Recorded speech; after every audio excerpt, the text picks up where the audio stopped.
নমস্কার সবাইকে, কেমন আছেন সবাই? আশা করি আপনারা সবাই খুব ভালো আছেন।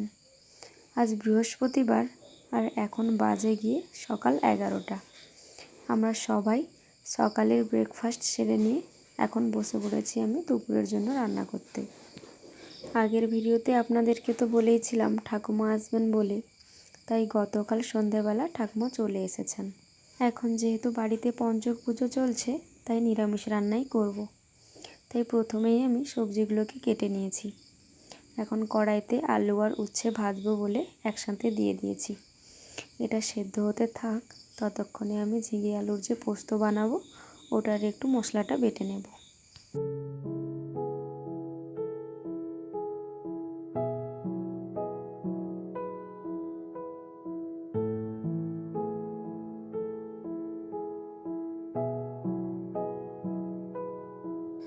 ঝিঙে আলুর পোস্তর জন্য আমি নিয়েছি একটু আদা, দুটো কাঁচা লঙ্কা, কিছুটা পোস্ত আর একটু জিরে।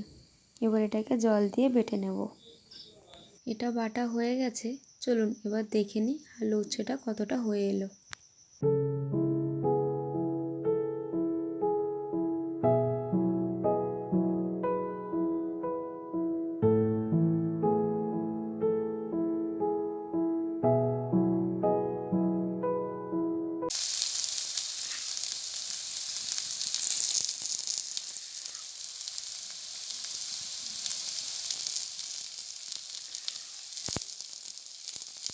আলু উচ্ছে ভাজা হয়ে গেছে, তাই আলুগুলোকে সেদ্ধ হতে বসিয়ে দিয়েছি। এখানে আমি ঝিঙে আলুর পোস্ততে যে আলুটা দেব আর সয়াবিন ঝোলে যে আলু দেব, দুটোকেই একসাথে সেদ্ধ হতে দিয়েছি। সেদ্ধ হয়ে গেলেই সেপারেট করে নেব। এইভাবে দুটো তরকারির আলু কখনোই আমি একসাথে সিদ্ধ হতে দিই না। আজ যেহেতু অনেকটাই বেলা হয়ে গিয়েছিল, তাই একসাথেই দিয়ে দিয়েছিলাম। এতে করে রান্না তাড়াতাড়িও হবে আর সময়ও কম যাবে আমার। এটা সেদ্ধ হতে থাক, ততক্ষণে আলু সয়াবিনের ঝোলে যে মশলাটা দেব ওটা আমি বেটে নিচ্ছি। এখানে আমি দিয়েছি কিছুটা আদা, 4টে মতো কাঁচা লঙ্কা আর কিছুটা জিরে। আলুগুলো সেদ্ধ হয়ে গেছে, তাই ঝিঙে আলুর পোস্তটাকেই প্রথমে করে নিচ্ছি। কড়াইতে তেল দিয়ে দুটো শুকনো লঙ্কা আর একটু কালো জিরে দিয়েছি। এবার ঝিঙেগুলোকে দিয়ে দিলাম। এটা একটু সেদ্ধ হতে থাক, ততক্ষণে আমি আলুগুলোকে সেপারেট করে নিই।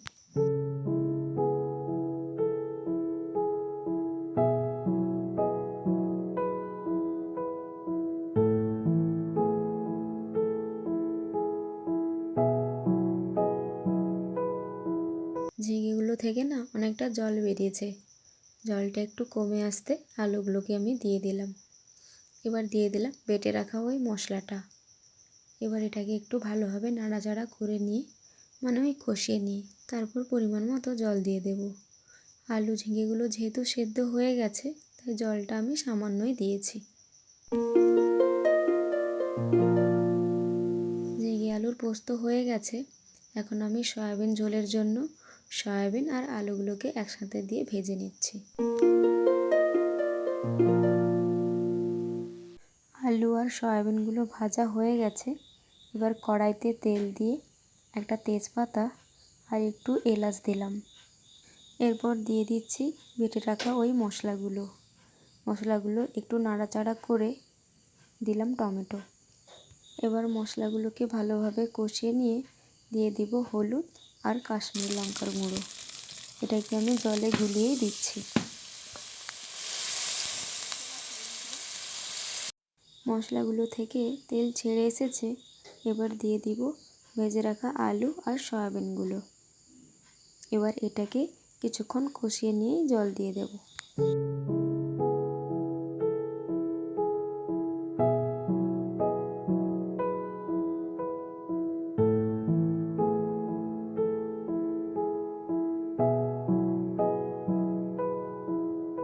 পরিমাণ মতো জল দিয়ে দিয়েছি। এবার ভালোভাবে ফুট উঠে গেলেই নামিয়ে নেব। তুলসী মঞ্জর কাছে রঙ্গোলি দিলেও ভালো লাগবে।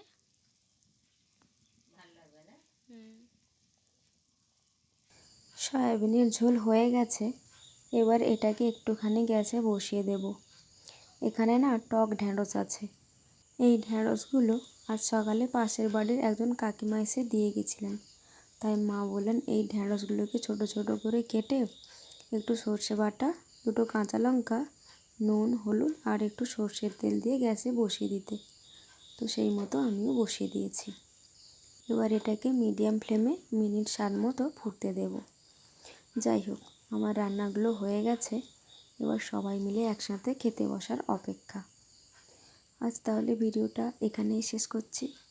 সবাই ভালো থাকবেন, সুস্থ থাকবেন। ভিডিওটি কেমন লাগলো সেটা কমেন্টে অবশ্যই জানাবেন। আর ভালো লাগলে একটা লাইক করে দেবেন। ধন্যবাদ।